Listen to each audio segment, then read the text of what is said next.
حبايب قلبي عاملين ايه؟ يا رب تكونوا بخير. لو اول مره تشوفوا قناتي ما تنسوش الاشتراك في القناه وتفعلوا زرار الجرس علشان يوصل لكم كل فيديوهاتي الجديده. وكمان يا ريت لو الفيديو عجبكم تعملوا لايك للفيديو. النهارده هنعمل قراءه مع بعض، هنشوف ليه لحد دلوقتي يعني لو انتم متباعدين او منفصلين مفيش رجوع. وهنشوف هل هيكون في رجوع. هنشوف مع بعض. طبعا دي طاقة عامة لأي حد طاقته هتجيبه ان هو يشوف الفيديو، وطبعا استحالة تنطبق على كل الناس لان دي قراءة عامة. اوكي طيب، بسم الله.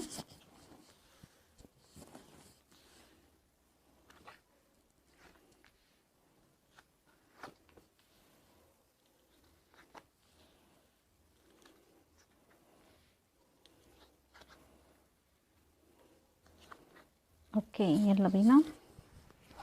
طيب بداية كده حبيبك ممكن يكون مسافر او في بعد في المسافات ما بينك وما بينه، وهو حاسس ان هو وحيد، حاسس بالوحدة بصورة كبيرة جدا،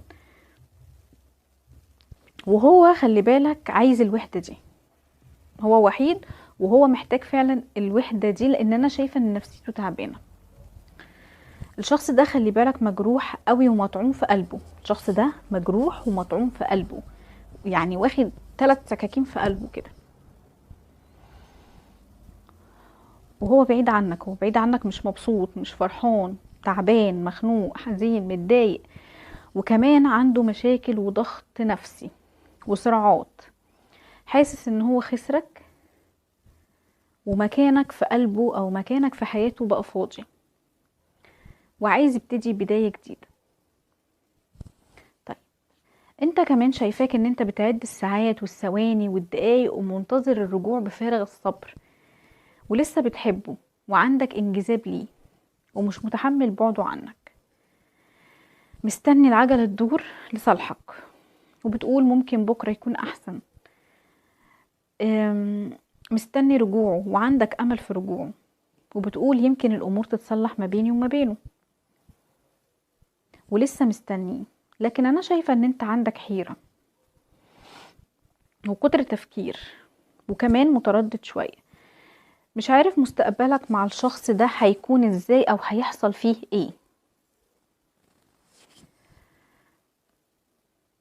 بس لسه بتبكي عليه ومتعلق بيه لحد دلوقتي، وعايش على ذكريات الماضي اللي كانت بينك وبينه، وانت حاسس بالوحدة والعزلة وانتوا بعيد عن بعض، لان في حاجات اتحطمت ما بينكم لما انتهت العلاقة دي. ممكن مشاعر، ممكن حب، ممكن مشاكل، في حاجات كتير جدا اتحطمت ما بينك وما بينه.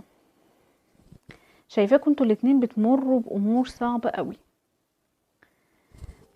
فإن شاء الله بإذن الله خير. طيب أنا شايفاه، يعني مش عايزة أقولك، عايزة أطمن قلبك كده، أنا شايفاه إن هو راجع وعنده نية للرجوع، وفي أخبار أو معلومات هتجيلك عن هذا الشخص.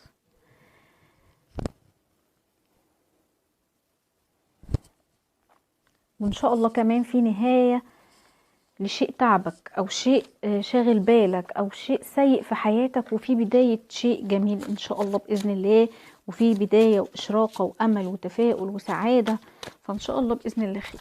طيب هنشوف إيه هي الأسباب بقى اللي مأخرة البعد. أسباب اللي مأخرة البعد ما بينك الرجوع سوري. الأسباب اللي مأخرة الرجوع ما بينك وما بينه، الأسباب اللي مأخرة الرجوع ما بينك وما بينه هنشوفها مع بعض. بسم الله بسم الله. ماشي. الاسباب بقى اللي مأخره العوده ما بينك وما بينه، زي ما قلت لك في الاول انتوا الاتنين بعيد عن بعض، فممكن بعد المسافه، ممكن انت في بلد وهو في بلد، في فرق في الثقافات، في فرق في العادات، في التقاليد، في الافكار، في الجنسيه، فممكن يكون البعد ده من الاسباب اللي مأخره الرجوع. كمان زي ما قلت لك ان هو عنده ضغوطات وتوترات نفسيه، مش مستعد للرجوع دلوقتي، او محتاج ان هو يكون عنده شجاعة اكتر، ويكون عنده القدرة اكتر ان هو يتواصل معاك. وكمان ليه هو متأخر في الرجوع؟ لان هو عنيد ومتكبر ومغرور وعنده كبرياء، وغروره دوت يعني صعب جدا، ودماغه ناشفة زي الحجر، يعني دماغه تهد الجبال من كتر نشوفيتها. بيفكر في العودة وفي الرجوع، لكن زي ما قلت لك راسه حجر، صعب ان هو ياخد القرار دوت. كمان مشاعره لسه ملخبطة، حاسس كأنه في حرب، كان في مشاكل كبيرة ما بينكو، حاسس ان هو محتاج يبعد وحابب البعد دوت. يعني البعد ده زي ما قلت لك بإرادته، في الأول خالص هو عايز يبعد ويبعد بإرادته، والبعد ده لمصلحته ولمصلحتك، لأن هو مش مستعد لبداية جديدة. بس أنا شايفة رغم كل ده إن هيكون في تواصل وهيكون في رجوع، لأنه بيشوف المستقبل معاك، انت بالنسبة له الحاجة الحلوة اللي في حياته، وعايز يستقر في العلاقة دي، بس لازم هو اللي ياخد القرار.